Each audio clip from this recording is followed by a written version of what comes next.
मिनश्शैतानिर्रजीम बिस्मिल्लाहिर्रहमानिर्रहीम। अच्छा जी स्टूडेंट्स, आपने फर्स्ट ईयर में जो जैसा कि पंजाब टेक्स्ट बुक बोर्ड मैंने आपको पढ़ाई थी सिविक्स की, अब आपने सेकंड ईयर की भी ऐसी ही बुक लेनी है पंजाब टेक्स्ट बुक बोर्ड वालों की सिविक्स की। आज हमारा सबसे पहला टॉपिक है तहरीक पाकिस्तान। ठीक है, यानी कि पाकिस्तान कैसे बना, किन वजूहात की बिना पर अलहदगी हमने की, किस तरह कायद आज़म ने हमारे लिए मेहनत की और कब हमारा पाकिस्तान वजूद में आया। सबसे पहला क्वेश्चन है जी आपका, नज़रिए के लिए कौन सा लफ्ज़ इस्तेमाल किया जाता है? नज़रिए के लिए कौन सा लफ्ज़ इस्तेमाल किया जाता है? नज़रिए के लिए आइडियालॉजी का लफ्ज़ इस्तेमाल किया जाता है। आपको ये शॉर्ट क्वेश्चन आ सकता है, MCQs भी आ सकता है। उसके बाद है कि डॉक्टर जॉर्ज रॉस ने नज़रिए की या आइडियालॉजी की क्या तारीफ़ की? आम ज़िंदगी का ज़ाब्ता या कोई प्रोग्राम जिसकी बुनियाद फ़िक्र और फ़लसफ़ा पर इस्तवार हो वो आइडियालॉजी कहलाता है। मतलब कि ज़िंदगी गुजारने का जो तरीका है, हम जो सोच विचार रखते हैं, जो हम फ़लसफ़ा पढ़ते आ रहे हैं, वो कहलाता है जी आइडियालॉजी। उसके बाद है जी नज़रिया से क्या मुराद है? नज़रिया जो लफ्ज़ है ना वो मुख्तलिफ़ तरह से इस्तेमाल होता है। एक तो ये कि हम नज़रिए का मतलब आता है जी सोच विचार, मतलब कि जैसे कहते हैं हम कोई किसी मीटिंग में बैठे हैं, सब जी आप अपने ख्यालात इज़हार या आपका क्या नज़रिया इसके बारे में, वो मतलब ये कि ऐसा ज़ाब्ता या प्रोग्राम जिसकी बुनियाद पर फ़लसफ़ा फ़िक्र पर रखी गई हो और इंसानी ज़िंदगी के मुख्तलिफ़ पहलुओं मसलन सियासी, माशरती, तहज़ीबी मसाइल के हल के लिए एक मनसूबा बनाया गया कि आप एक ग्रुप में सारे बैठे हुए हैं, तो आपसे कुछ चीज़ डिस्कस की जा रही है, हर कोई बताएगा जिस आज के दौर में सियासी हालात ऐसे हैं, माशरती हालात ऐसे हैं, तहज़ीबी ऐसे हैं, सब के बातों को इकट्ठा करके तो जो हम नतीजा निकालेंगे वो होगा जी नज़रिया का ज़ाब्ता या प्रोग्राम। उसके बाद अगला सवाल है कि पाकिस्तान नज़रिए की तारीफ़ करें। तो पाकिस्तान एक, इधर आप लिख लेंगे जी, नज़रिया की तारीफ़ करें। पाकिस्तान एक नज़रियाती ममलिकत है जिसकी बुनियाद एक फ़लसफ़ा हयात पर इस्तेमाल की गई है। ये फ़लसफ़ा दीन इस्लाम है। पाकिस्तान के तमाम तर असास दीन इस्लाम है। यही वो लाहे-ए-अमल और जज्बा है जो तहरीक पाकिस्तान का मौजूद बना। यानी कि मुसलमान और हिंदू दो अलग अलग कौम थे। हमारा फ़लसफ़ा और था, उनका फ़लसफ़ा और था। हमारा इस्लाम और था, उनका मज़हब और था।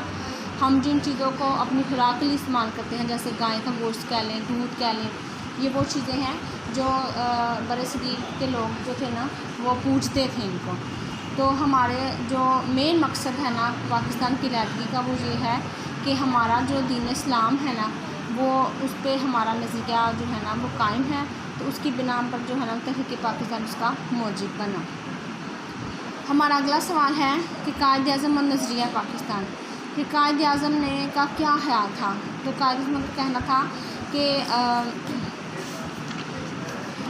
कायद आज़म का कहना था कि पाकिस्तान तो उसी रोज़ वजूद में आ गया था जब पहला हिंदू मुसलमान हुआ था। मतलब ये कि जब आप एक चीज़ ठान लेते हैं कि मैंने ये काम करना है, जैसे एक क्लास में आप कह लें कि आपको दिए जाते हैं जी ये 3 A ग्रेड के बच्चे हैं और 3 D ग्रेड के बच्चे हैं, तो आपने उनको पढ़ाना है, तो आप मेहनत दोनों पे इतनी करेंगे, लेकिन आपकी कोशिश होगी कि जिन बच्चों का ग्रेड D आता है उन पे इतनी मेहनत की जाए कि वो भी A में शामिल हो जाए। जब उनमें से एक बच्चा A में शामिल हो गया तो आपकी कोशिश है जी जब एक हो सकता है तो बाकी क्यों नहीं हो सकते। यानी कि आपके पढ़ाने का तरीका, आप बच्चों को इस तरह कायल करने का तरीका कि वो आपके साथ कदम से कदम मिला के चलें। इसी तरह उनका था ईमान कि पाकिस्तान उसी रोज़ वजूद में आ गया था जब पहला हिंदू मुसलमान हो गया था। तो उनकी कोशिश थी जब एक हिंदू को मैंने मुसलमान कर लिया तो मैं सब बरसगीर के लोगों को मुसलमान कर सकता हूँ। उसके बाद जी अगला सवाल था कि 1941 में कायद आज़म ने इंडिया के बारे में क्या राय कायम की? आपने फरमाया कि इंडिया कभी भी एक मुल्क या एक कौम नहीं था। बरसगीर का मसला बैनुल-अक़वामी मसला है और मौजूदा इख्तिलाफ़ात सक़ाफ़ती, समाजी और इक़्तिसादी नौइयत पर अपनी असास रखते हैं। मतलब ये कि जो कह लें कि इंडिया थी ना, इंडिया के लोग थे ना, उनके ताल्लुकात जो थे ना वो बैनुल-अक़वामी ममालिक के साथ थे।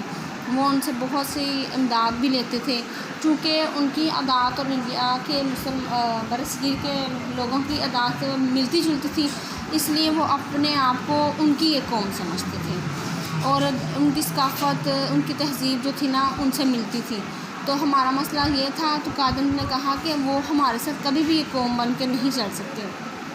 چنانچہ ہم نے دیکھا ہوگا کہ آج تک ایون کہ پاکستان بن بھی گیا ہے تو بہت اکثر میچز ہی لگتے ہیں تو بچے دیکھتے ہیں جی انڈیا ہار جائے یا پاکستان جیت جائے، یا یہ کمپٹیشن آج تک قائم رہا ہے۔ اس کے بعد اگلا سوال ہے جی کہ قائد اعظم نے 1948 میں سبی دربار سے خطاب کرتے ہوئے کیا فرمایا؟ آپ نے فرمایا تھا اسلام محض رسوم و روایات اور روحانی نظریات کا نام نہیں بلکہ ایک ضابطہ حیات ہے۔ ضابطہ حیات کہتے ہیں زندگی گزارنے کا طریقہ جو ہر مسلمان کے لیے ہے تاکہ وہ اپنی روزمرہ زندگی اپنے افعال و اعمال اور سیاسی معاشیات پر اس پر عمل پیرا ہو سکے۔ یعنی کہ ہمارا صرف نام ہی نہیں ہے کہ ہم نے اس کی رسم و رواج کو اپنانا ہے، بلکہ اسلام ہمیں وہ کچھ سکھاتا ہے جو کہ ہم نے دوسرے ممالک میں جا کے بھی نہیں سیکھتے۔ اسلام ہمیں اپنا تحفظ سکھاتا ہے، ایک حیا کا پردہ سکھاتا ہے اور ہمیں سکھاتا ہے کہ ہم نے کس طرح اپنے سنت نبی صلی اللہ علیہ وسلم کے اصولوں کی پیروی کرنی ہے، کس طرح قرآن کی پیروی کرنی ہے۔ اچھا جی، یہ تھا آج کا اتنا ہمارا ٹاپک۔ اس میں آپ کو بتاؤں گی آپ کے کچھ اس طرح سے آتے ہیں جی کوسچن۔ پہلے آپ 100 مارکس کا آپ کا پیپر ہوتا ہے، اس کے بعد فرسٹ شارٹ کوسچن کا جو پارٹ ہے اس میں آپ نیکسٹ ٹاپک میں آپ کو ڈیٹیل سے لکھ کے اس کا پیٹرن جو ہے نا وہ آپ لوگوں کو سینڈ کر دوں گی، آپ دیکھ لیجیے گا۔ پھر کوئی بھی مسئلہ ہوا تو آپ میرے ساتھ ڈسکس کر لیجیے۔